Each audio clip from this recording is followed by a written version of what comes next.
Buenas tardes con todos. El tema de etiquetado de alimentos, como ustedes saben, ha estado en los medios de prensa desde el final del año anterior a comienzos de este año y continúa todavía la expectativa sobre algunos efectos de cambios que se han presentado a nivel de Ecuador. Y por supuesto, como la leche y los productos lácteos también son alimentos, pues también a quienes trabajamos en el sector nos compete estar informados sobre este tema y las repercusiones, así como nuestras obligaciones sobre el cumplir con la legislación vigente, de manera que podamos satisfacer las necesidades que, como vamos a ver luego, no son solamente del consumidor ecuatoriano, sino que son propias de este tiempo y de los cambios y avances científicos que se han dado para mejorar las condiciones de salud y bienestar de los consumidores. Y para eso vamos a empezar hablando en general del etiquetado de alimentos. Como ustedes bien saben, el Codex Alimentarius o Código Alimentario es una organización que a nivel mundial se ha transformado en el referente obligado para la legislación técnica en muchos aspectos, sobre todo en el tema de los aditivos permitidos en los alimentos, pero también con algunas normas de referencia, muchas de las cuales nosotros tomamos como referencia en el tema de lácteos, y debido a que fue creado ya hace cerca de 100 años como institución supranacional por la FAO, tomando como modelo el Código Alimentarius o Código Alimentarius como lo denominaban sus creadores en el Imperio Austrohúngaro, en el antiguo Imperio Austrohúngaro, tomando como modelo se creó para compartirlo con el mundo esta institución y pues en su norma de etiquetado de los alimentos nosotros podemos ver una definición que es ampliamente aceptada en el mundo sobre alimento y sobre lo que es etiquetado. Entonces, ¿qué nos dice la norma del Código Alimentarius?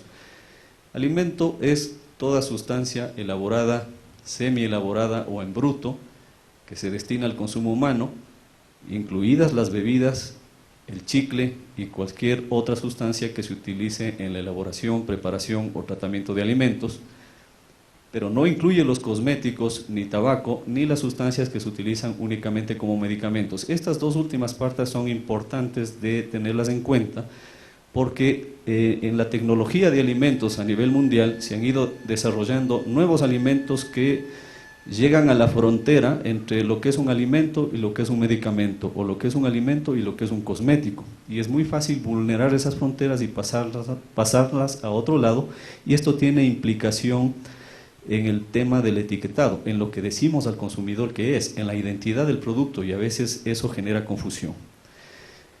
El etiquetado, en cambio, esta norma lo define como cualquier material escrito, impreso o gráfico que contiene la etiqueta, acompaña al alimento o se expone cerca del alimento, incluso el que tiene por objeto fomentar su venta o colocación.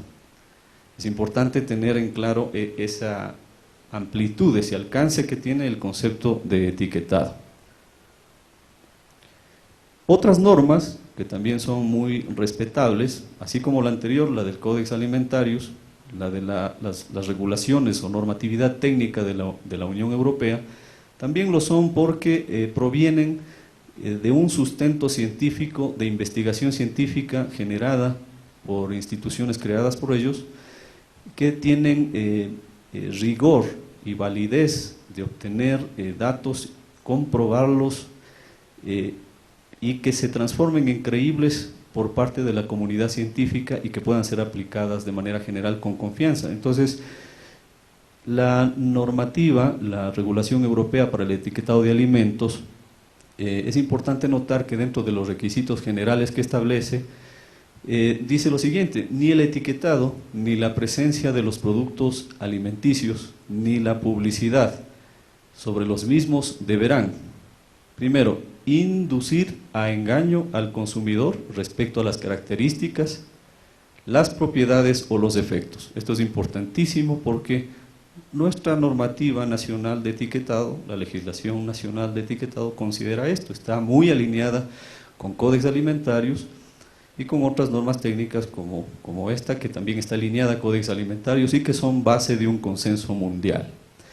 Como segundo punto, dice atribuir a un alimento las propiedades de prevenir, tratar o curar ninguna enfermedad humana, a excepción, si hay excepciones aquí, la de las aguas minerales naturales y los productos alimenticios destinados a una alimentación especial para los que existen disposiciones específicas. La información alimentaria será precisa, clara y fácil de comprender para el consumidor.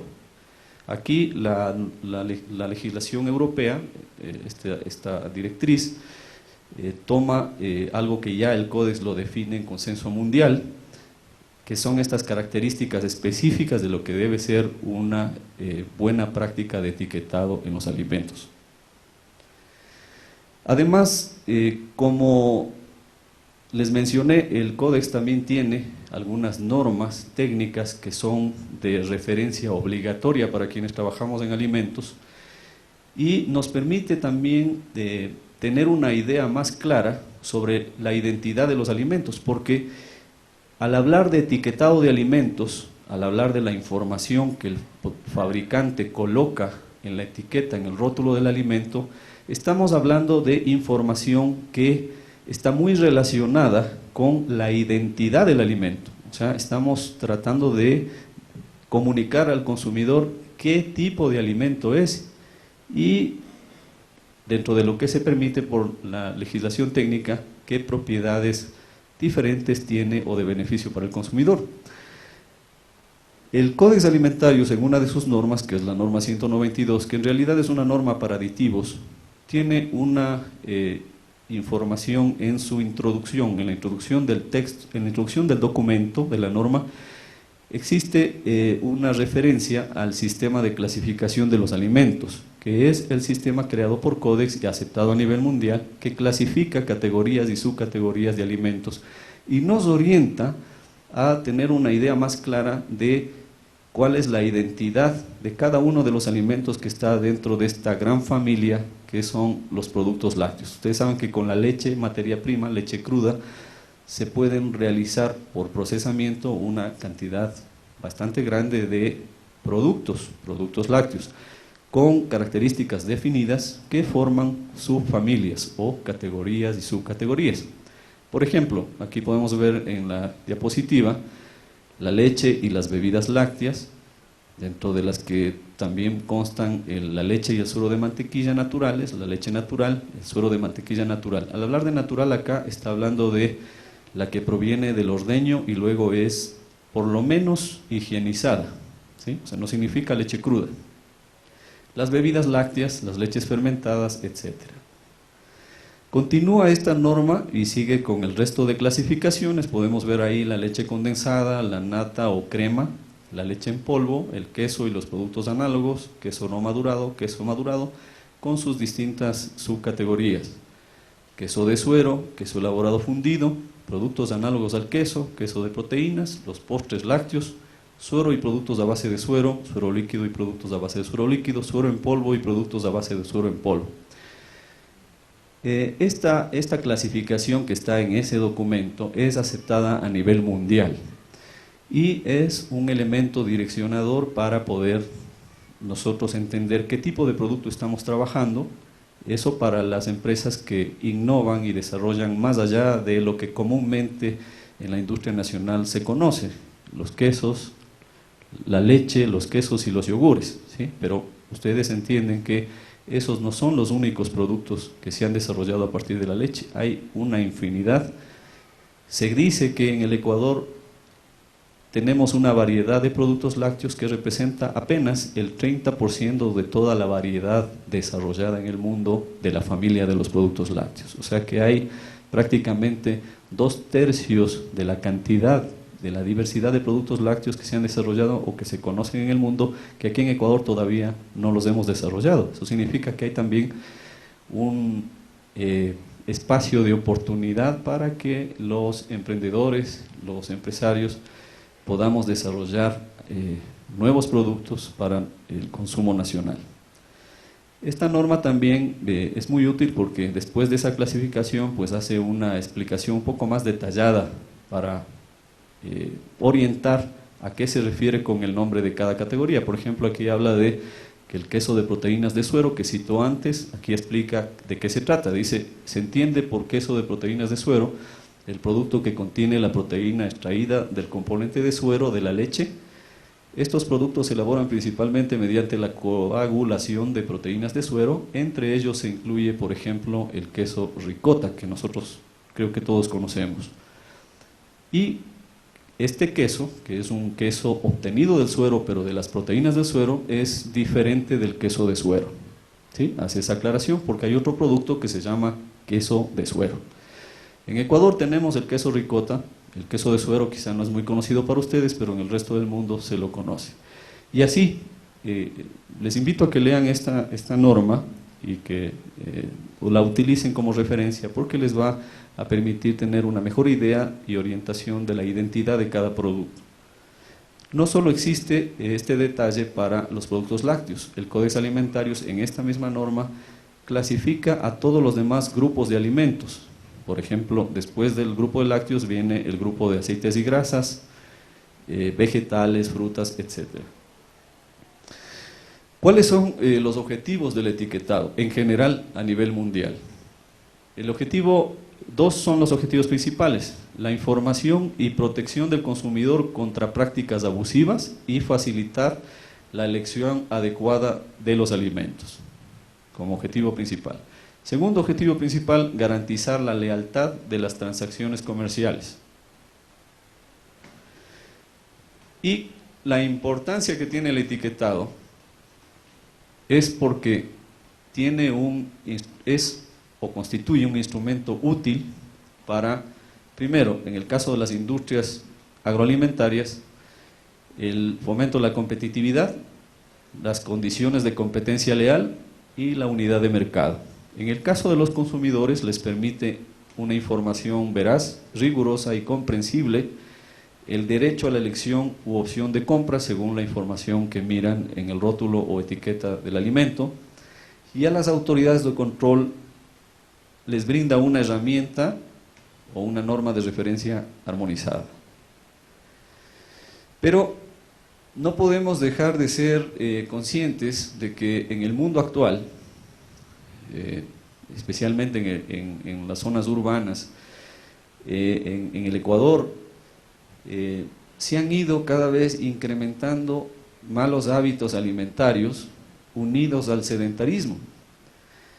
Nadie de los que estamos presentes acá nos escapamos de haber practicado o haber visto este tipo de hábitos.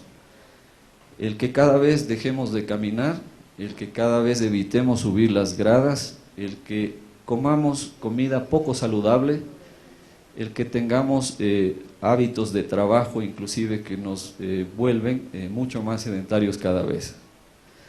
En lo que nos compete a nosotros, que es el tema de la alimentación en sí y de los productos lácteos, pues vamos a ver algunas reflexiones. Primero, la Organización Mundial de la Salud define la salud como el estado de completo bienestar físico, mental y social, y no solamente la ausencia de enfermedades. Esto es importante porque nosotros con los productos que comercializamos y que consume el consumidor ecuatoriano, debemos provocar eso, o sea, un concepto integral de salud. O sea, nuestros productos deben ser saludables, pero en el concepto integral.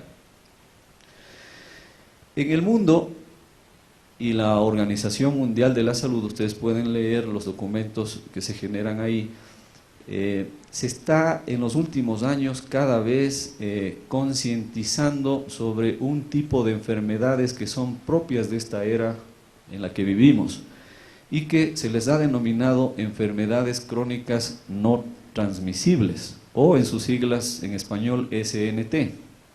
¿Qué son estas enfermedades crónicas no transmisibles de las que se habla? Son enfermedades de larga duración cuya evolución es generalmente lenta. Estas enfermedades representan una verdadera epidemia en el mundo actual, ¿sí? Muchos estados las consideran así y están yendo en aumento debido a factores como el envejecimiento de la población, que también en Ecuador, según las estadísticas de población del INE, se está dando. Hay una mayor población en vejez, en tercera edad, y esto porque también aumenta, como en otros países, nuestra calidad de vida, nuestra expectativa de vida. Y adicionalmente estos hábitos o estos modos de vida actuales que acentúan el sedentarismo y la mala alimentación, como vimos en la lámina anterior. Estas enfermedades, nosotros sí las conocemos: la diabetes, las enfermedades cardiovasculares, el cáncer, enfermedades respiratorias crónicas, la enfermedad renal, y que también somos conscientes de cuáles son los factores que las provocan. No solo es la alimentación, la provoca el tabaquismo, la mala alimentación, la falta de actividad física y el consumo excesivo de alcohol. Eso al menos es lo que clasifica la Organización Mundial de la Salud como las raíces o factores de riesgo. Si atacamos estos factores de riesgo, como de hecho en las políticas de salud pública muchos de los estados a nivel mundial lo están haciendo, por ejemplo las campañas para eliminar el consumo del tabaco, la mejora en los sistemas, en los hábitos de alimentación, una promoción de la actividad física y una disminución o eliminación del consumo de alcohol. En lo que refiere a otros datos de la Organización Mundial de la Salud, estas enfermedades representan el 60% de todas las defunciones. Esta es una estadística preocupante. Pero se estima que para el 2015 ya 64 millones de personas fallecerán, pero 41 millones de esas personas que se estima que fallecerán en el mundo será por esta causa. Entonces, es un tema que la mayoría de estados lo tiene en cuenta y empieza a impulsar políticas para poder contrarrestar. ¿Cómo se relaciona esto con el etiquetado de alimentos? Pues se relaciona directamente, porque las actualizaciones de las normas de etiquetado nacionales tienen correspondencia con esa preocupación mundial. Y sobre todo, cómo nos afecta a nosotros y qué rol juega la industria es el hecho de que la industria alimentaria, la industria láctea por supuesto, desempeña un rol importante en la definición de hábitos alimentarios de la población. Nosotros somos responsables de muchos de esos hábitos. Por ello se vuelve necesario realizar acciones conjuntas entre las empresas de alimentos, las autoridades de salud y los consumidores para contribuir a la prevención de las enfermedades crónicas no transmisibles. Aparece el concepto de rotulado responsable, que se maneja en varias empresas, que consiste en cumplir todos estos requisitos que debe tener la buena práctica del rotulado o del etiquetado, de manera que el consumidor cada vez sea capaz de informarse, pero informarse rápida y fácilmente a través de la etiqueta de un producto para tomar una decisión acertada que le beneficie en su salud. Y de acuerdo a sus condiciones también, como ya vamos a ver, económicas, de salud y otras que también influyen en la decisión de compra. Entonces aparecen algunas propuestas de solución o de facilitación para que el consumidor pueda lograr esto, como vamos a ver luego. Además, en el mundo ya cada vez más empresas, cada vez más actores económicos se están vinculando al concepto de responsabilidad social empresarial, que la norma de la Organización Internacional para la Estandarización ISO, la ISO 26000, define como la responsabilidad que una organización tiene sobre los impactos en sus decisiones y actividades. Esto incluye productos, servicios y procesos en la sociedad y el ambiente, y a través de un comportamiento transparente y ético. Esto para que contribuya al desarrollo sustentable, incluyendo la salud y bienestar de la sociedad, tome en cuenta las expectativas de las partes interesadas. Las partes interesadas son los grupos que pueden ser beneficiados o afectados por el actuar de la compañía, de la empresa. Esto pueden ser trabajadores, pueden ser accionistas, puede ser la comunidad, etcétera. Que esté de acuerdo con la aplicación de la ley y es consciente con las normas internacionales o de comportamiento, y que está integrada en toda la organización y practicado en todas sus relaciones. Entonces, esto del etiquetado responsable viene también de la mano con estas buenas prácticas de responsabilidad social que debemos considerar en el ejercicio de nuestros negocios, tanto los productores primarios como los industriales, a nivel de la cadena de la leche, por ejemplo, los actores que tenemos relación directa con el negocio lechero. Debemos tener presente de que nuestros negocios no funcionan aislados, sino que están en un medio donde nuestras decisiones y nuestras acciones pueden generar efectos positivos o negativos frente a otros. Los 7 principios de la responsabilidad social incluyen la responsabilidad de los actos, la transparencia, el comportamiento ético, el respeto por los intereses de las partes interesadas, el respeto a las leyes, el respeto a las normas internacionales de comportamiento y el respeto a los derechos humanos, que son aspectos que de alguna manera el mundo actual, como vamos a ver, y el consumidor exige que quien le provee de alimentos los vaya cumpliendo. Otro concepto que aparece también actualmente es el marketing ético.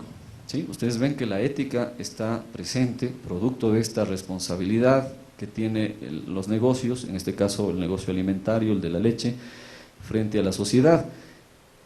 Y el marketing ético ya está en boca de la mayoría de las empresas, indirecta o indirectamente, todos, ya sea como con este nombre o con sus herramientas, de alguna manera llega hacia las empresas, ¿sí? Y aquellas empresas que no puedan sostener la veracidad de sus mensajes perderán la credibilidad en el mercado. Entonces, la normativa técnica de etiquetado trata de evitar justamente eso y las otras normativas complementarias. Los consumidores actualmente pueden presentar confusión cuando se encuentran ante la alternativa de compra de uno u otro producto. Y esto porque generalmente hay muchos sistemas, como el que vimos antes en un gráfico, el que teníamos para la tabla nutricional que venía de la norma de la FDA, que no era, digamos, muy funcional para efectos de facilitar la interpretación del consumidor, sino que presentaba algunos datos de contenido calórico, etcétera, pero que hasta a los nutricionistas o a los especialistas se les hacía complejo interpretar. Peor para el consumidor, el ciudadano común. Entonces, además, esto incrementaba la poca credibilidad, la confusión, decir, bueno, ¿será verdad lo que está diciendo la etiqueta del producto? ¿Será rico en calcio, bajo en calorías, rico en fibra, reduce el colesterol, sin grasa, sin azúcar? ¿Y quién me está diciendo eso? Y si puedo o no confiar en lo que me está diciendo. Debemos ser conscientes de que en el mundo el consumidor está cambiando rápidamente, producto del cambio vertiginoso que también estos tiempos, por distintas circunstancias, va teniendo. Y en el Ecuador no es la excepción. Esto provoca que el consumidor se vaya cambiando hacia ser un ciudadano consumidor. El consumidor hoy sabe que tiene derechos y obligaciones. Como tal, exige a las marcas que respeten los valores en lo que él cree, ¿sí? Cada vez más en el mundo se da esto, en unas partes con más fuerza, pero acá en Ecuador también va progresando conforme pasa el tiempo, y ya tenemos una situación donde el consumidor es más crítico frente a los productos que le ofrecemos. Para poder elegir los alimentos es necesario tenerlos disponibles, pero la disponibilidad de los alimentos tiene una serie de condiciones. Para disponer de alimentos necesitamos infraestructura de comunicaciones, política, economía, clima, influye también las tradiciones, la geografía, etcétera, que eso nosotros lo conocemos bastante bien, y que gracias al trabajo que hemos hecho, han hecho quienes han estado antes en la cadena lechera, lo hacemos nosotros, lo harán los que nos reemplacen, y a las políticas de alguna manera que han contribuido a esto en el país. El Ecuador es un país que se aprovisiona de la leche y los productos lácteos que necesita, es todavía autosuficiente en este momento, no necesita importar productos, tiene disponibilidad de productos, pero le falta todavía ir incrementando la disponibilidad frente a otros espacios de nuestra población. Se sabe que nuestro consumo per cápita de lácteos es todavía bajo, y eso porque hay un buen grupo de ecuatorianos, se calcula que son 10 millones, que todavía no consumen lo que deberían consumir para manejar una adecuada nutrición y un aporte de calcio. Entonces hay una oportunidad también ahí para el negocio lechero de incluir este mercado en el mercado al que se atiende. Y la elección de los alimentos depende del estado de salud del consumidor, de la educación nutricional, que tanto conoce sobre los valores nutricionales del alimento, el marco familiar de preferencias alimentarias, tabúes y religión, marco social, costumbrismo, nivel cultural, marco educativo, presupuesto y de la publicidad y marketing empleada en el alimento.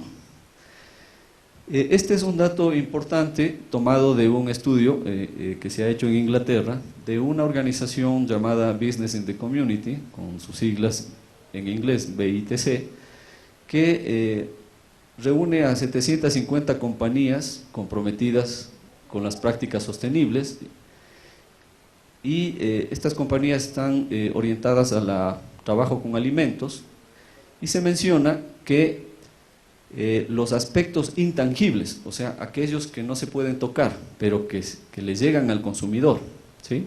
Aquellos que se perciben por el consumidor sin que sean físicamente asequibles, son responsables de gran parte de la capitalización de las marcas de las empresas líderes, o sea, hacen crecer su marca. O sea, el consumidor, aparte de lo que puede mirar e informarse en el etiquetado, también puede percibir otras cosas que ve detrás del producto. Detrás de un producto, el consumidor puede ver muchas cosas, puede ver el tipo de organización, el tipo de responsabilidad que tiene la organización que fabrica ese producto, el tipo de seriedad, de ética con el que trabaja frente al consumidor. Hay una serie de aspectos que no se pueden tocar, que no se ven directamente, pero que el consumidor se da cuenta. Si se da cuenta si la empresa que fabrica ese producto tiene conciencia ambiental, por ejemplo. Entonces, esto va a ser cada vez más importante, y en el Ecuador ya está siendo importante. En el futuro cercano, cuando en una percha o una góndola en el supermercado haya dos productos diferentes que cuesten lo mismo, el consumidor elegirá el de la marca que comunicó mejor los valores en los que cree esa persona, ¿sí? ¿Por qué menciono esto? Como les dije, todos están al tanto de las noticias en el final del año anterior y comienzos de este, donde se ha hablado de la obligatoriedad de, por ejemplo, declarar en la etiqueta ante el consumidor si un producto tiene o no producto transgénico, ¿sí? Entonces, más que ser una obligación, es un acto de responsabilidad que las empresas deben tener para poder cumplir con los valores que nuestra población tiene. Ya vamos a ver algunos ejemplos de esto más adelante en otros países, pero la finalidad de una campaña de nutrición como la que queremos también promover a nivel del sector lácteo, que estamos trabajando en eso, es importante entenderla. No es simplemente ayudar a los consumidores a saber más y a desear una mejor alimentación, sino que debería cambiar radicalmente sus hábitos en la alimentación. Y eso es una de las cosas que pretende este cambio en la legislación alimentaria, que trata de que haya realmente un cambio radical, o sea, no quedarnos en la parte muy simple o simplista de solamente informar o que conozca más sobre el producto al consumidor. Por ejemplo, en España ya se adoptó dentro de la Ley de Mejora de Protección de los Consumidores y Usuarios, que sería como nuestra Ley de Defensa del Consumidor, un artículo o artículos que estipulan la posibilidad de vetar previo paso por los tribunales, a todo tipo de publicidad engañosa. Para decir que un producto reduce el colesterol, por ejemplo, los anunciantes, esto es el fabricante del producto, deberá tener un estudio o informe científico que así lo certifique, ¿sí? O en el caso de que se escriba un anuncio publicitario, ¿no es cierto?, se debe tratar de informar, pero informar de manera sustentada, de manera correcta científicamente. Otras prioridades para el desarrollo de alimentos vinculados a la salud pueden ser soluciones que simplifiquen para que los compradores quieran beneficios y soluciones y no otros productos que hagan más compleja y complicada la elección nutricional, sino que la faciliten. Orientar el desarrollo de estos productos nuevos también a satisfacer la boca, el cuerpo y la mente, ¿sí? Que estas son básicamente tendencias, como vamos a ver en este siguiente gráfico, de cómo ha ido evolucionando en el mundo, en los consumidores, los conceptos y las razones por las que consumimos alimentos. Inicialmente, en el año 1800, antes de 2 siglos atrás, la supervivencia era uno de los aspectos o razones por los que el consumidor elegía el alimento, por los que lo consideraba importante. Luego este concepto se amplió y se integra el concepto o la razón del sustento, o sea, consumir un alimento para sobrevivir y por el sustento, pero posteriormente continuó evolucionando el concepto y ahora integramos conceptos de conveniencia, y a partir del 2000 se integran la nutrición, el placer y la diversidad. O sea que el consumo de los alimentos o la elección que hace el consumidor al comprar un alimento ya no es solo por sobrevivir, sino que integra otros aspectos que integran, por ejemplo, últimamente nutrición, placer y diversidad, y se estima que a futuro esto se va desarrollando hacia tener también una razón de bienestar, de sentirse bien al consumir un alimento, sentirse bien no porque me alimenta, me permite vivir, o me nutre, o me da placer y diversidad, sino porque también me hace sentir bien porque sé que este alimento viene de una práctica que es una práctica que permite que haya, digamos, la conservación del medio ambiente, de que no haya, digamos, daño a una situación de explotación a una población, etcétera. Esto se refleja también en datos que se publican de las tendencias en la innovación de alimentos, como por ejemplo una de las instituciones más respetadas también, que es el organismo que estudia la innovación en la Feria CIAL en Francia. La Feria CIAL es la feria más grande de alimentos en el mundo.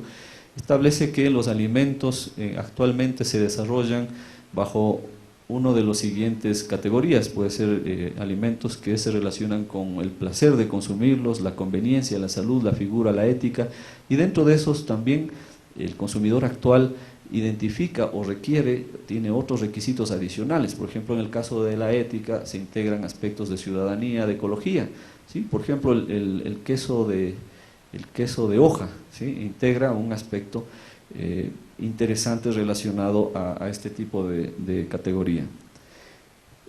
En el mundo, entonces, empieza a aparecer propuestas de sistemas de rotulado, ¿sí? Que vayan en la parte frontal del alimento para que faciliten la lectura del consumidor y su elección en la percha. Que tengan una información que no sea demasiado apabullante, demasiado difícil de entender, que no haya necesidad de estudiar nutrición o ser un ingeniero químico o un bioquímico para poder entenderla, sino que el ciudadano común, la ama de casa, el niño, el joven, al comprar el alimento pueda darse cuenta rápidamente, y para eso pues se utilizan esquemas, colores, gráficos para poder acceder fácilmente a esta información. Entonces, aquí hay algunos ejemplos. Tenemos en la izquierda el sistema Star Rating que se aplica en Australia, es decir, el anillo, la estrella con las concentraciones de componentes como grasa, como sal, como azúcares totales, etcétera. y el sistema Bitman en los Estados Unidos, que propone, como en este caso, en esta salsa de tomate, tener la información sobre nutrición calificada en una escala de 5 niveles, el nivel de procesamiento, el foodness, que es la cantidad o el grado de procesamiento que ha recibido ese alimento, y el bienestar, welfare, el bienestar considerado dentro de la producción del efecto que produce ese alimento en el consumidor. Y además, en el recuadro más a la derecha, pues está si tiene o no tiene alimento transgénico, o sea, si eso es proveniente de un tomate modificado o no. Y en la parte de abajo tenemos el sistema de semáforo del Reino Unido, que puede estar combinado con el sistema de estrella, de Star Rating que vimos arriba, que también maneja colores y que, como ustedes pueden ver acá en la fotografía donde aparece el pescado fresco, ya inclusive se integra no solo a los alimentos procesados, sino también a los productos frescos, a las frutas, etcétera. ¿Cuál es el vínculo entre las prioridades de salud mundiales y las nacionales? ¿Sí? Nosotros hemos visto, y esto lo conocemos, como dije, por toda esta discusión que ha habido en la prensa en los últimos meses, que la actual adecuación de legislación alimentaria en Ecuador ha ido coherente con estas corrientes a nivel mundial. Primero, el 11 de septiembre del 2013 aparece la norma técnica de la superintendencia que regula o establece condiciones sobre las prácticas desleales por engaño y violación de normas que se relacionan con el etiquetado y promoción de los productos alimenticios, alimentos y bebidas, y aquí se hace referencia también al tema de los transgénicos. El 15 de noviembre de 2013 el Ministerio de Salud revisa el reglamento de etiquetado de los alimentos procesados, y ahí aparecen ya algunas cosas que ya las teníamos antes, otras que estaban en proyecto, pero todas responden a esta corriente mundial de preocupación por prevenir las enfermedades que habíamos visto, enfermedades crónicas no transmisibles, y los efectos crecientes que en el mundo se está notando de estas enfermedades. Entonces, para tomar en cuenta, podemos mencionar algunos aspectos que ustedes muy bien deben conocerlos. En el reglamento último de salud para el etiquetado de alimentos del Ministerio de Salud, por ejemplo, se menciona que en el artículo 7, en materia de etiquetado de alimentos procesados para el consumo humano, se prohíbe afirmar que consumiendo un producto por sí solo se llenan los requerimientos nutricionales de una persona, utilizar logos, certificaciones o sellos de asociaciones, sociedades, fundaciones, federaciones o de grupos colegiados que estén relacionados a la calidad y composición del producto, porque esto puede confundir al consumidor, y un producto que realmente no tiene unas propiedades benéficas para la salud o que no está totalmente demostrado puede aparecer como que es un producto avalado por una institución científica. Las marcas de conformidad relacionados con certificaciones del sistema de calidad, procesos y otros, excepto las marcas de conformidad de certificaciones que han sido otorgadas al producto. Por ejemplo, los que sí está permitido es el sello INEN, según la interpretación de este punto, que es un sello de conformidad del producto. Declarar que el producto cuenta con ingredientes o propiedades de las cuales carezca, atribuir un valor nutritivo superior o distinto al que se declara en el registro sanitario, declarar propiedades nutricionales incumpliendo los valores de referencia establecidos en las normas y reglamentos técnicos de etiquetado nutricional. Y en fin, hay una serie de aspectos que mi interés es que ustedes identifiquen que hay una relación con la normativa internacional, estas tendencias nuevas a proteger la salud del consumidor.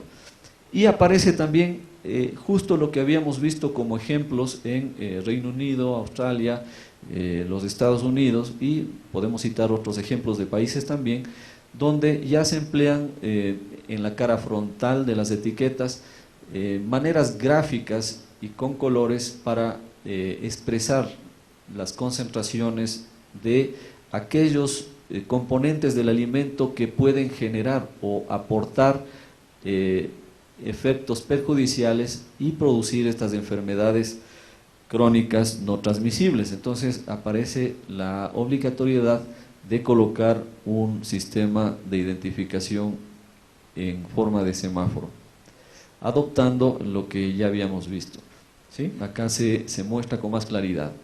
También en este reglamento finalmente podemos ver como otro aspecto a tener en cuenta la obligatoriedad de la declaración de contenido no de origen transgénico del alimento o de uno de sus componentes. Igual el Instituto de Normalización Ecuatoriano, INEM, tiene también su reglamento técnico de etiquetado, ¿sí? Y en ese reglamento, que está vinculado también a las normas técnicas de etiquetado, que tenemos tres normas, establece condiciones para la declaración de lo que son los alimentos o los constituyentes transgénicos. Bien, ¿por qué esta declaración de ingredientes transgénicos? Hay que entender esto en la normativa. La obligatoriedad en declarar la presencia de ingredientes transgénicos en la etiqueta del alimento procesado no busca impedir su uso en la elaboración, ¿sí? La normativa no nos dice a los fabricantes de alimentos que estamos impedidos de utilizar alimentos o ingredientes transgénicos, ¿sí? Lo que busca es informar al consumidor si un alimento contiene o no ingredientes transgénicos, para que éste pueda tomar una elección libre de consumirlo o no.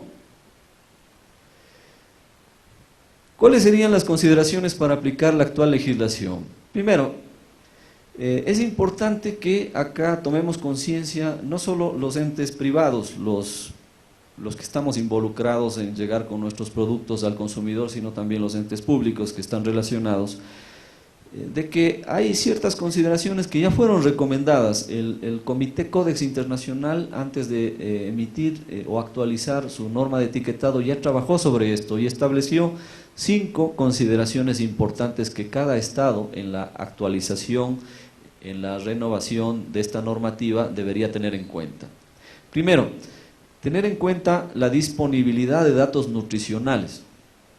Cuando se exige, como habíamos visto, la publicación de datos nutricionales precisos en la etiqueta de nuestros alimentos, nos ponen a los procesadores en una obligación de poder sustentar científicamente y realizar un análisis para determinar qué tipo de componentes nutricionales tiene nuestro alimento y de entre ellos separar o notificar al consumidor cuáles podrían estar en una concentración muy alta, media o baja y que puedan ser riesgosos o menos riesgosos para su salud. Esto tiene un costo. Un análisis de laboratorio para determinar componentes nutricionales, dependiendo del tipo de ensayo que se realice y si es que existe acreditado o no en el país, si es que hay que sacarlo fuera del país, tiene un costo que representa para el fabricante. 2, los costos para la industria al modificar las etiquetas, que es algo que nosotros estamos viviendo, ¿sí? Este cambio implica costos porque las etiquetas que teníamos antes ya no las podemos seguir utilizando, hay plazos para poder salir con los productos a la venta con nuevas etiquetas y esto implica costos de diseño de nuevas etiquetas, diseño de cireles, el poder salir de los stocks de etiquetas o de empaques anteriores, perder cierto volumen de material, etcétera, ¿no? 3, los costos, ya en este caso para el gobierno, para hacer cumplir y monitorear el cumplimiento de esta normativa. 4, el posible aumento de costos para los consumidores si la industria les pasa los costos adicionales de los productos, porque la industria tiene que estabilizar su negocio en función de todos estos costos adicionales en los que ha tenido que incurrir y no tiene otra forma sino de poder trasladarlos. Y los posibles beneficios, por ejemplo, esto más bien se refiere al costo-beneficio, o sea, la evaluación de si el uso y eficacia, todas estas acciones emprendidas han tenido realmente una eficacia ya a nivel de lo que se quería lograr con las políticas implementadas por el Estado. En el caso de la leche y el etiquetado de grasas saturadas totales, esta relación, nosotros aquí presentamos la posición de la Federación Internacional de Lechería en las discusiones que se tienen en el Comité Codex Internacional, y esto un poco para que ustedes tengan idea también de que no todo es perfecto. Al tratar de ir adecuando a la normativa ecuatoriana y en todos los países también a la corriente internacional de querer proteger al consumidor, de que pueda seguir afectándose y desarrollando las enfermedades crónicas no transmisibles, también se han cometido ciertas imprecisiones que también son imprecisiones científicas. El Organismo Internacional de Lechería, la FIL, por ejemplo, reacciona de la siguiente manera, dice: las investigaciones actuales continúan desenredando las complejidades asociadas a los ácidos grasos individuales y con grasas provenientes de diferentes fuentes, y está siendo cada vez más aparente que no todos los ácidos grasos saturados tienen individualmente los mismos efectos biológicos. Esto porque la leche, como materia prima, tiene es una mezcla de distintos componentes, ¿sí? Naturalmente ya al salir de la vaca sale con distintos componentes, y uno de esos componentes es a veces criticado, el tema del contenido graso, pero debemos ser conscientes de que la grasa de la leche, al igual que otras grasas vegetales o animales, no es un solo tipo de moléculas, sino que es una mezcla de moléculas, o sea, una mezcla de ácidos grasos, o sea, mezcla de distintos tipos de grasa, y no todas esas moléculas de grasa que forman la mezcla son dañinas. Por ejemplo, en el caso de la leche tiene un 60% de ácidos grasos insaturados, que son los ácidos grasos beneficiosos para la salud, o que se consideran beneficiosos indiscutiblemente para la salud, y tiene un 40% de aquellos ácidos grasos saturados que han sido estigmatizados como perjudiciales para la salud. En cierta medida sí hay verdad en esa afirmación, pero no totalmente. Por eso la Federación Internacional de Lechería manifiesta lo siguiente, dice: a pesar de la contribución de los productos lácteos a la composición de ácidos grasos saturados de la dieta, todavía no hay una evidencia clara, científica, de que el consumo de los alimentos sea asociado de manera consistente con un riesgo más alto de enfermedades crónicas. Ahí ustedes ven un gráfico que demuestra científicamente eso. Cuando la muestra de la grasa, o sea, la crema de leche o la nata, como les llamamos, se somete a un análisis en un equipo que se llama espectrómetro de resonancia magnética nuclear, presenta una gráfica de resultados como la que ustedes ven en la pantalla. Cada línea que ustedes ven aquí corresponde a un tipo de ácido graso, y la altura de la línea equivale a la cantidad, o sea, cuánto de ese ácido graso está. Ustedes pueden ver algunas líneas y significa que la nata o la crema tiene grasa que es en realidad una mezcla de grasas, y no todas son dañinas, ¿sí? Más bien hay algunas que, o la mayoría, son benéficas para la salud. Y acerca de las que se consideran dañinas, todavía los estudios de su afectación a la salud científicamente no están totalmente determinados. Esto también porque existe una psicosis en los países donde los niveles de obesidad en sus sociedades se han incrementado tremendamente, pero no solo por la causa del consumir alimentos.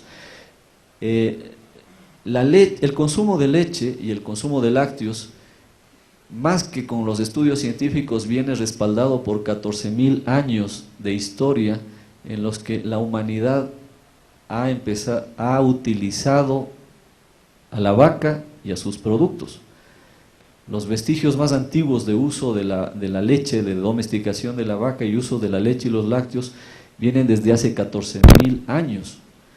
Entonces, todo ese bagaje de historia, de uso, por el cual nosotros estamos como humanidad acá, no se pueden desechar así porque sí, por afirmaciones que no son totalmente validadas científicamente. Pero la actual legislación nacional sobre etiquetado de alimentos busca que la información útil para la salud de los consumidores que se encuentra impresa en el empaque de los alimentos sea más fácil de encontrar durante la compra. Y además tiene por objetivo proporcionar a los consumidores no solo una información clara y consistente acerca del alimento, sino que también otorgue la libertad de decidir qué producto ellos prefieren. Y también es importante porque con esto se logra contar con una sola legislación que sea justa para el consumidor y el fabricante. Así, lo posible se debe entender. Entonces, hablando ya sobre lo que tenemos en Ecuador relacionado al sistema de semáforo, pues este esquema de etiquetado de semáforo es en realidad una más de las medidas que en el mundo se está impulsando, especialmente en sociedades como la europea y en los Estados Unidos, para luchar contra la obesidad. Realmente allá en los Estados Unidos y en Europa se ha generado una psicosis sobre los niveles de obesidad. Todavía en Ecuador eso no lo tenemos, nuestra sociedad es diferente, tiene otros hábitos, pero como vimos en alguna lámina anterior, los niveles de conducta, las formas de vida, no solo la alimentación, han generado epidemias de personas obesas. El sistema de semáforo fue inventado o propuesto por el organismo llamado British Food Standard Agency de Inglaterra, del Reino Unido, quien estableció una forma gráfica y con colores en la que el rojo en general está representado por los productos desaconsejados o los que se admite un consumo ocasional, o sea, de repente. El amarillo, en cambio, se refiere a donde las autoridades sanitarias consideran que está bien, pero todavía es mejor consumirlos de semáforo verde. Y el verde son los considerados más sanos. Sin embargo, el sistema de semáforo en Reino Unido, ¿sí?, todavía es voluntario, ¿sí?, porque no ha logrado todavía vincularse a la normativa de la Comunidad Europea, aunque el propósito de Inglaterra y de los países que fueron ex colonia de Inglaterra, los de la Commonwealth, que todos ya lo están aplicando, es presionar para que este sistema sea aceptado por las directivas, la normatividad técnica de la Unión Europea y pueda incluso ampliarse a nivel mundial. Ellos están haciendo un fuerte lobbying por introducir el sistema que han propuesto para que se lo aplique a nivel mundial. El gobierno, por eso, el gobierno británico expresa que las empresas que se han adherido al uso de la etiqueta en el Reino Unido comercializan más del 60% de alimentos que se venden allá. Eso quiere demostrar, o quieren ellos demostrar, que hay una aceptación también de los fabricantes en una mayoría. En la Comisión Europea, en cambio, todavía, de lo que tienen vigente actualmente, se incluye en el etiquetado ciertas obligatoriedades que también nosotros las tenemos para declarar contenido de grasas, valor energético, grasas saturadas, hidratos de carbono, etcétera. Y sin embargo dejan libertad a sus Estados miembros para hacer uso de una o más formas de expresión o presentación de la información nutricional. Los que desean pueden utilizar sistemas gráficos en sus etiquetas, como el semáforo o la estrella, como vimos, o otras formas.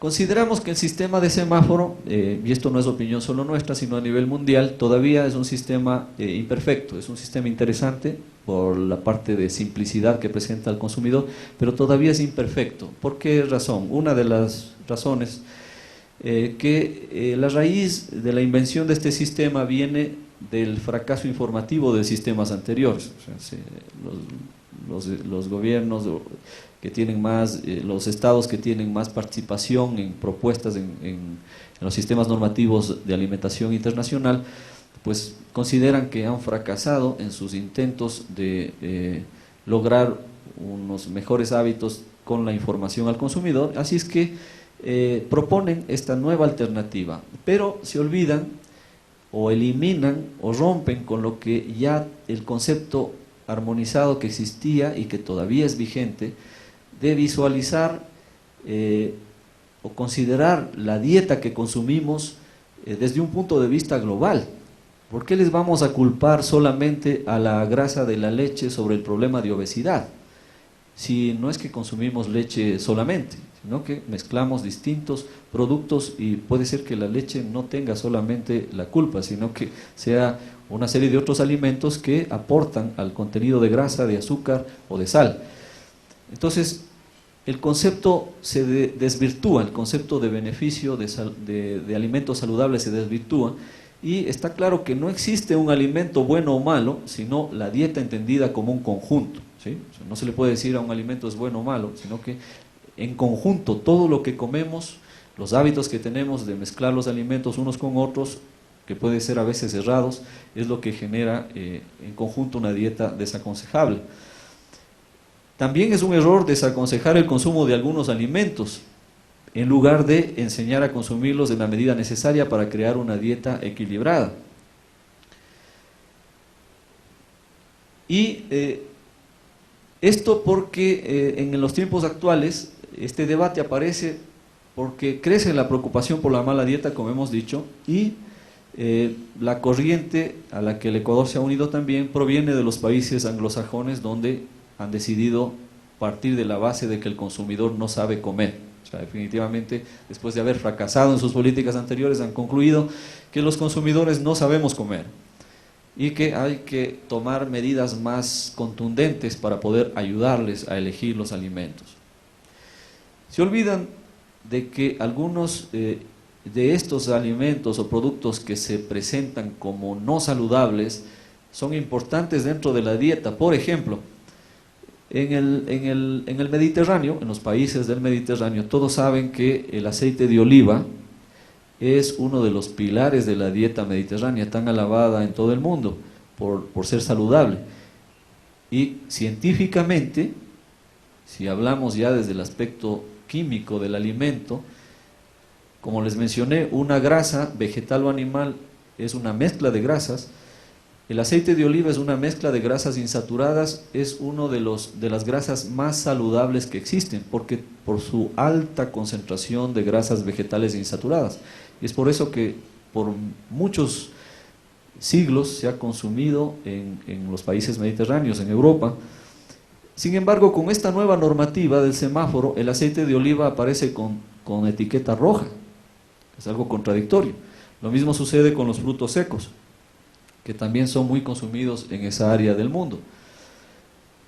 Pero, sin embargo, sin ser la panacea, el sistema del semáforo es una forma objetiva de dar información.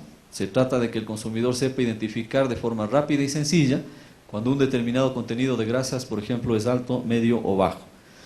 Ahora, lo recomendable para el consumidor es que con la formación y la información contrastada, o sea, y avalada por organismos acreditados, es decir, la información que viene de instituciones, organismos con crédito, confiables, con base científica, es la mejor forma, con la mejor herramienta para decidir con criterio. Entonces, es importante inducir a que nuestro consumidor se informe más, que tenga mejores herramientas para poder elegir. Pero, ¿qué es lo que existe alrededor de los alimentos? Nosotros nos preguntamos qué curan los alimentos o qué dañan los alimentos, y hay alrededor de esto una serie de mitos y verdades. La verdad es que ningún alimento individualmente logra una alimentación equilibrada. La leche se acerca mucho al concepto de un alimento completo, porque es el único alimento que los mamíferos consumimos en nuestros primeros meses o años de vida, y a veces solamente dependemos de ese alimento para vivir, y luego pues vamos introduciendo otros, y el ser humano es uno de la especie mamífera que ha logrado transformar la leche de otro mamífero para poder seguirla consumiendo.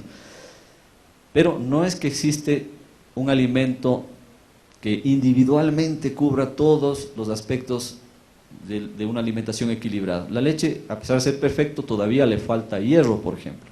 No tiene en su composición el hierro.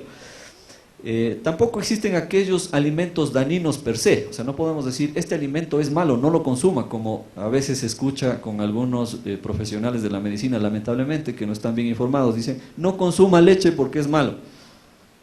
Eso es una declaración falsa y falta de seriedad científica.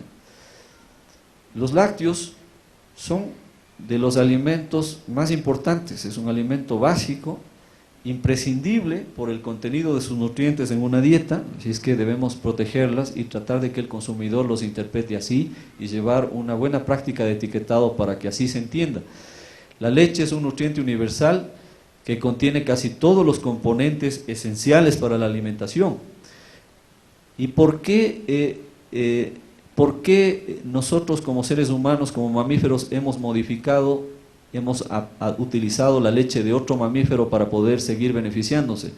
Porque la leche tiene un propósito natural en todos los mamíferos. Ustedes ven aquí una tabla de la composición de la leche de varios mamíferos, de la vaca, de nuestras madres, de la cabra, de la oveja y de la yegua, y todas tienen constituyentes, los mismos tipos de constituyentes y casi las mismas cantidades en concentración con distintas variaciones. Porque esto tiene un propósito. La leche es un alimento multipropósito para el bebé. Le hidrata para evitar que tenga sed, le nutre con proteínas de estructura para poder conformar, hacer crecer su cuerpo o repararlo, con proteínas funcionales para poder mejorar los procesos de nutrición y respiración interna de su cuerpo, le da grasas porque las grasas se necesitan para que el cerebro se desarrolle. Todos los recubrimientos de los nervios son en base a una sustancia basada en grasa. Los sitios donde se sostienen las neuronas en el cerebro son basados en grasa. Entonces es útil la grasa y además la grasa es una reserva de energía para el bebé. Los hidratos de carbono le dan energía y los minerales le facilitan todos los procesos que se dan a nivel de las células del cuerpo. Entonces esto es aplicable para todos los mamíferos. Entonces, si la leche tiene todas esas virtudes y fue creada naturalmente con un propósito bueno para el ser humano, ¿por qué no debemos seguir promocionando su consumo? ¿Por qué queremos que nadie deje de tomar leche? ¿Y por qué debemos seguir incentivando el consumo de leche y de los lácteos? Porque los lácteos tienen relación, por ejemplo, con la salud ósea, una relación benéfica. Es una meta difícil de cumplir o un desafío que está al alcance de nuestras manos. En realidad está al alcance de nuestras manos, de los fabricantes y los actores del sector, de promover el consumo y de educar al consumidor. Y, por ejemplo, la leche y los lácteos cuentan con todos los aminoácidos exógenos, los que no tiene nuestro cuerpo, y su asimilación es rápida, es del 100%, a diferencia de, por ejemplo, la proteína vegetal. La proteína de leche se absorbe mucho más rápido y en 100%, la proteína vegetal se absorbe más lentamente y en menos proporción. Esto nos dice que las proteínas de la leche de vaca están balanceadas, ¿sí? Todos sabemos, hay dos tipos de proteínas en la leche, las funcionales y las estructurales. Un ejemplo de las estructurales es la caseína, es la proteína que se va al queso. Y de las proteínas funcionales, pues las proteínas que se quedan en el suero. Por eso el suero es un producto alimenticio que en el Ecuador, a diferencia de en el resto del mundo, no lo estamos valorizando y aprovechando. La proteína que tiene el suero de la leche es de un increíble valor nutricional. Por ejemplo, el valor nutricional de las proteínas del suero de la leche es equivalente al valor de las proteínas de la carne de alta calidad. Incluso es igual a la calidad de la proteína del huevo de gallina, que es considerada como la de calidad más alta. El hueso es prácticamente 100% calcio, es 99% calcio y 1% otros minerales. Y una de las fuentes más importantes, quizá una de las más completas, son los productos lácteos. La baja ingesta de calcio está asociada siempre a un escaso consumo de lácteos, casi generalmente. A pesar de que el calcio existe en otros alimentos, no hay una fuente más rápida de introducción del calcio en el cuerpo que la leche y los lácteos. Y hay un estudio que se realizó en Argentina que demostró la vulnerabilidad a las fracturas, ¿sí?, en personas mayores de 50 años que no consumían leche y lácteos frecuentemente. Hay vulnerabilidad en mujeres, por ejemplo, después de la menopausia, 1 de cada 3 mujeres adquiere o se predispone a la osteoporosis. Y también el calcio pues nos protege de otras enfermedades y previene las caries y mejora el desarrollo dental.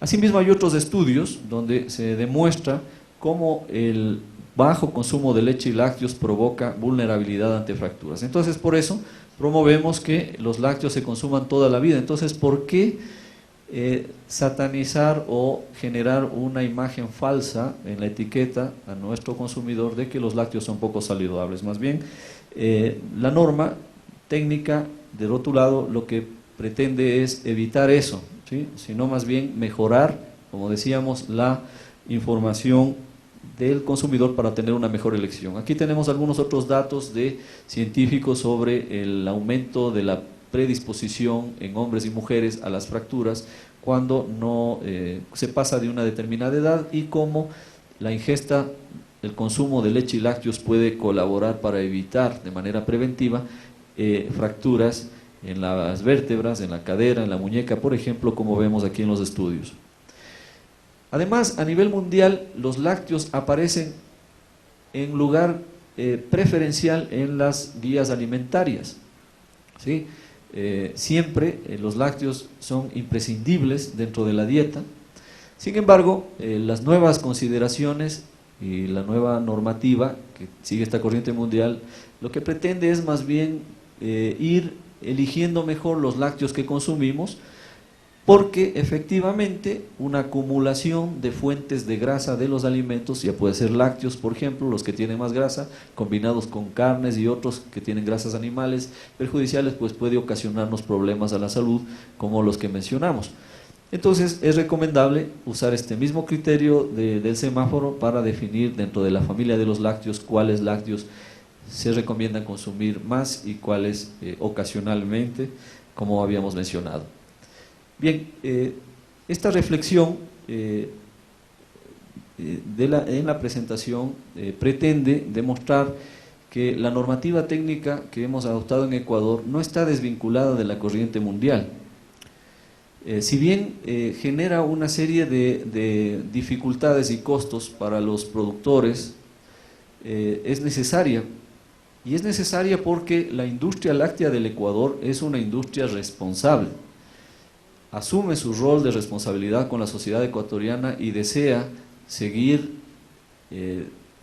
existiendo y sirviendo a la comunidad ecuatoriana, a la sociedad ecuatoriana por muchos años. Y es un sector que cumple con todos los aspectos relacionados con la ley y la normatividad, y es por eso que el mensaje que damos acá es que tratemos más bien de estar en la parte de la solución y no del problema, y documentarnos mejor, informarnos mejor, para poder aportar de mejor manera a estos cambios que van en beneficio de aquellos por los que nosotros vivimos en este negocio. El ganadero, el industrial, el que transporta leche, el que acopia leche, el que distribuye productos lácteos, el que comercializa productos lácteos, vive de esa demanda que tiene el consumidor ecuatoriano por los productos. Y mientras haya una mayor credibilidad en ese producto, mientras el consumidor siga viendo saludable a nuestros productos, mientras siga viendo esos valores intangibles como hemos mencionado, seguiremos nosotros teniendo posibilidad de, como industria, mantenernos en los siguientes años. Muchas gracias.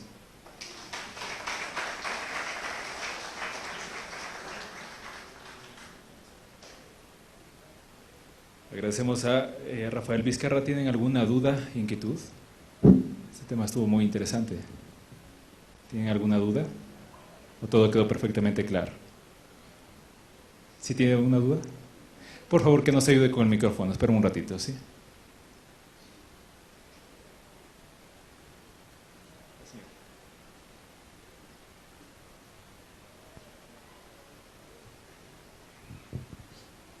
Aló, muy buenas tardes. Mi pregunta es del por qué los médicos dicen que no deben tomar la leche los niños porque les da muchas alergias, y lo mismo la gripe, que son muy propensos a la gripe. Quisiera saber tal vez eso.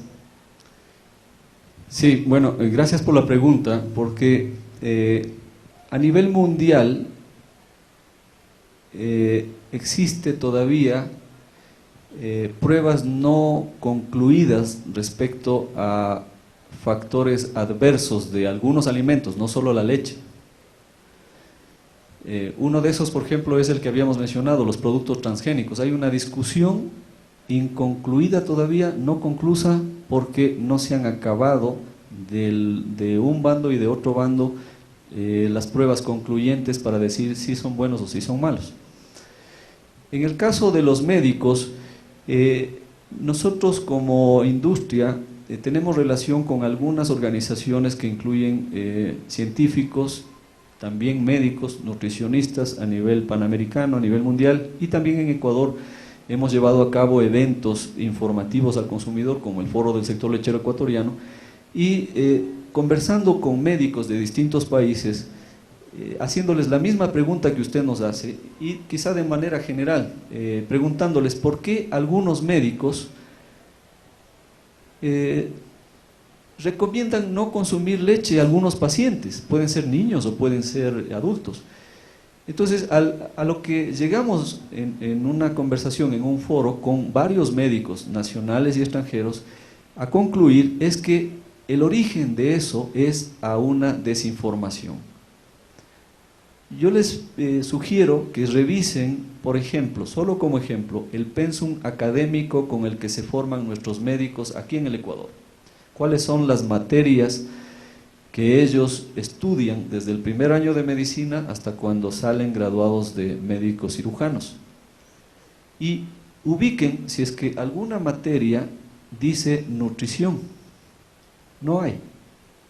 Lo mismo pasa en Latinoamérica. La mayoría de médicos consultados en el 2011 en un foro que realizamos aquí en Quito, en Cuenca y en Guayaquil con esa pregunta, para indicarles, o sea, preguntándoles que por qué ellos recomiendan no consumir leche, o algunos recomiendan no consumir leche, y si lo hacen con alguna base científica. La mayoría nos dijo, sinceramente, no es así. Los que recomiendan el no consumo de leche lo hacen con argumentos muy pobres científicamente, porque en su formación, y eso es verificable, no tienen la suficiente conformación en términos de nutrición. Entonces, cuando alguien dice que yo no debo consumir leche porque me genera reacciones alérgicas, puede ser que tenga certeza en cierta parte, pero no en general. Por ejemplo, en mi familia, yo he sido lechero toda la vida, he tomado leche desde la ubre de la vaca de niño, he tomado leche hasta crecer y hasta ahora sigo tomando leche y la leche no me ha hecho daño. Pero puede ser que un familiar mío tenga problemas de cólicos cuando toma leche en las mañanas, y la razón no es porque la leche es mala, sino porque ese familiar genéticamente nació predispuesto a rechazar la lactosa, que es el azúcar de la leche. Pero eso no impide que siga tomando leche. Por eso la posición, la recomendación de un médico que no está perfectamente informado es irresponsable en realidad, desde nuestro punto de vista, porque él no debe prohibirle la leche. Lo que debe es buscarle o recomendarle otro producto de la leche, porque hay una gama inmensa de productos, que puede ser una leche deslactosada, que no le impida dejar de tomar leche y todos los demás beneficios que tiene la leche, como el calcio, las proteínas, pero que le elimine ese componente que le hace daño o que le genera una reacción. Entonces, nosotros como industria estamos tratando de educar también a los médicos.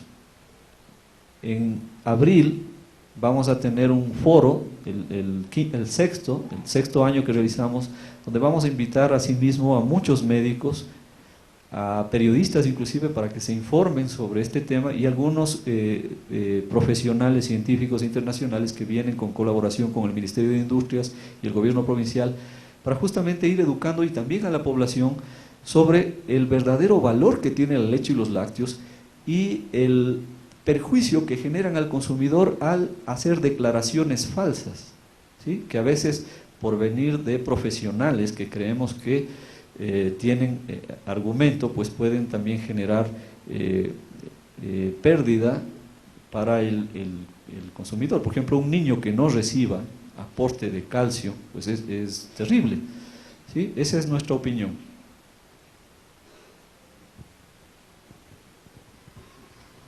¿Tenemos alguna otra inquietud? Buenas tardes. Doctor, quisiera hacerle una pregunta sobre por qué le dicen que las personas ya pasadas de una determinada edad, que no es conveniente que tomen leche porque no les hace bien. Y otra, ¿qué tan favorable es la utilización en personas adultas del calostro? Gracias. Bueno, la afirmación de que pasada una edad no es bueno tomar leche también viene de lo que hablamos en antes. Es en realidad una información poco responsable científicamente. Porque, ¿qué pasa? ¿Cuál es la explicación científica? Que ustedes la pueden validar, porque esto yo no lo digo, lo dicen los científicos a nivel mundial. Se ha estudiado que el cuerpo humano va evolucionando, el aparato digestivo del cuerpo humano va evolucionando conforme avanzamos en edad. Cuando nacemos, nuestro cuerpo está adaptado para procesar la leche de la mamá y no tener ninguna reacción de rechazo. Pero conforme va avanzando, ya deja de producir leche la mamá, ya no tenemos ese alimento, integramos otros alimentos y podemos seguir consumiendo la leche de vaca y todavía tenemos capacidad de asimilar bien la leche de vaca, porque en nuestro cuerpo existe una enzima que procesa, por ejemplo, el azúcar de la leche, la lactosa. Tenemos una enzima que se llama lactasa, que ayuda a asimilar fácilmente el azúcar de la leche y por tanto toda la leche que tomamos. Pero conforme va avanzando nuestra edad, pasamos a la madurez y pasamos los 45 años, vamos perdiendo la capacidad, nuestro organismo va bajando la capacidad de producir esa enzima. Es producto del envejecimiento que perdemos la capacidad de producir esa enzima, entonces ya la leche que antes se nos asimilaba bien nos empieza a producir gases, no quiere procesarse fácilmente en nuestro sistema digestivo y empezamos a echarle la culpa de que es un alimento malo. En realidad el problema no es de la leche, el problema es de los cambios de nuestro cuerpo. Entonces el médico que está informado, cuando vamos a consultarle sobre este problema, lo que tiene que decirnos es: mire, lo que usted tiene que hacer es ya no consumir leche con lactosa. Lo que tiene que hacer es comprar leche deslactosada, porque usted no conviene que a su edad vaya dejando de recibir calcio. Ustedes vieron en los gráficos que les mostré, la mujer, por ejemplo, pasada la menopausia empieza a perder masa ósea progresivamente, rápidamente, y a volverse propensa a la osteoporosis y a las fracturas. Entonces no conviene, es irresponsable que el médico le diga deje de consumir leche y lácteos, es irresponsable. Sobre la otra pregunta, si me puede repetir, no la recuerdo exactamente. Sobre el calostro, sí. Bueno, el calostro, no sé, creo que todos los que estamos en el sector, hemos hecho ganadería, hemos hecho industria, conocemos el calostro. El calostro, al igual que el calostro de la madre, porque se produce en todos los mamíferos, es la primera leche o la leche de los primeros días después del parto. Científicamente se comprueba que el calostro es una leche diferente de la leche normal que viene en los siguientes días, pero diferente en mejor, porque esa primera leche tiene, a diferencia de la leche que viene en los siguientes días, tiene una carga importante de anticuerpos, de sustancias que son importantes de que el bebé las consuma porque son el inicio de su sistema inmunológico. O sea, la mamá, la naturaleza creó a la madre mamífero con la capacidad de transmitirle toda la información inmunológica al bebé en los primeros días a través del calostro. Entonces el calostro es un alimento fundamental para el bebé, tanto así que hay campañas mundiales. Ustedes saben, la Organización Mundial de la Salud promueve la lactancia materna directa y solo justifica el uso de fórmulas para bebés en casos donde la mamá no pueda alimentar. Entonces nosotros como lecheros a nivel nacional y a nivel internacional también estamos de acuerdo con eso. Nosotros fomentamos el consumo de leche y lácteos, pero después del año y medio de un bebé, de un niño, porque desde desde el nacimiento hasta más o menos los 9 meses o los 18 meses, la leche materna es insustituible, y cuando se tiene que sustituir es ya por necesidad, porque ya no se puede, pero hay productos que de alguna manera tratan de asimilar que la industria los produce, las fórmulas infantiles por ejemplo, y reemplazar ese producto natural como es la leche materna. Y el calostro es una de las cosas importantes que no debe faltar. Esa es la virtud que tiene el valor. No sé si respondí bien su pregunta.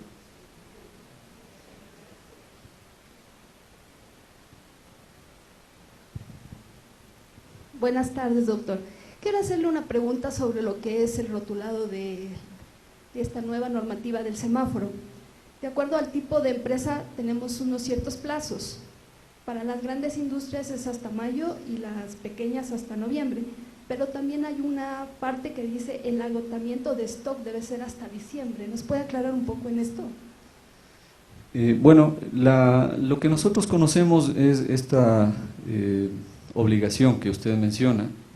Como industriales, sin mala fe, habíamos solicitado que el plazo se extienda, porque la realidad es otra. A pesar de que la autoridad, con justa razón, ha mencionado de que estas nuevas requisitos que tienen las etiquetas venían desde hace mucho tiempo atrás, pero en realidad en la práctica evolucionar no progresivamente sino de golpe de una etiqueta a otra es difícil y costoso. Y también la cultura nuestra lamentablemente tiene esto que se repite en los ecuatorianos, por ejemplo cuando vamos a hacer matricular nuestro vehículo, de que hay una cantidad de personas que dicen no, lo voy a dejar para el último día, ¿sí? Y esto es común y sucede a todo nivel. Entonces a nivel de los empresarios de alimentos también ha sucedido. Entonces hemos dejado todo para el último cuando ya nos han obligado a hacerlo. Entonces se nos ha presentado ese problema y yo creo que definitivamente lo que debemos es tratar de cumplir en el plazo establecido, pero la autoridad también tiene que ser flexible por los excedentes de etiquetas antiguas que tenemos. Eso no está suficientemente claro, al menos nosotros no hemos recibido una explicación suficientemente clara para qué hacer con esos stocks que quedan. Si el plazo para las pequeñas industrias va a ser también hasta diciembre, debería haber, yo creo, una evaluación del cumplimiento a ese nivel, y si es que se va a sancionar, pues que se sancione a quien realmente no ha puesto esfuerzo en hacer el cambio. Porque como vimos acá en la presentación, inclusive ya cuando se analizó este tema de los cambios en etiquetas en la Comisión Códex, se analizaba de todos aquellos aspectos que había que tener en cuenta, y uno de ellos era el tema del costo que involucra el cambio de etiquetas, y dentro del costo también está el liberarse de los stocks anteriores. Valdría la pena preguntar, nosotros como asociación y con los industriales que están asociados, vamos a tener una reunión la próxima semana, el día martes, en el Ministerio de Industrias, donde vamos a plantear justamente estas inquietudes para poder acercarnos a otras entidades públicas para que nos ayuden a dar soluciones a justamente estos temas. Eso es lo que le puedo decir por ahora.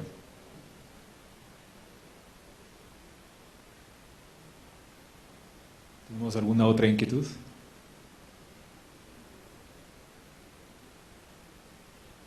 Perfecto, muchísimas gracias. Agradecemos a Rafael Vizcarra, director del Centro de Industria Láctea del Ecuador.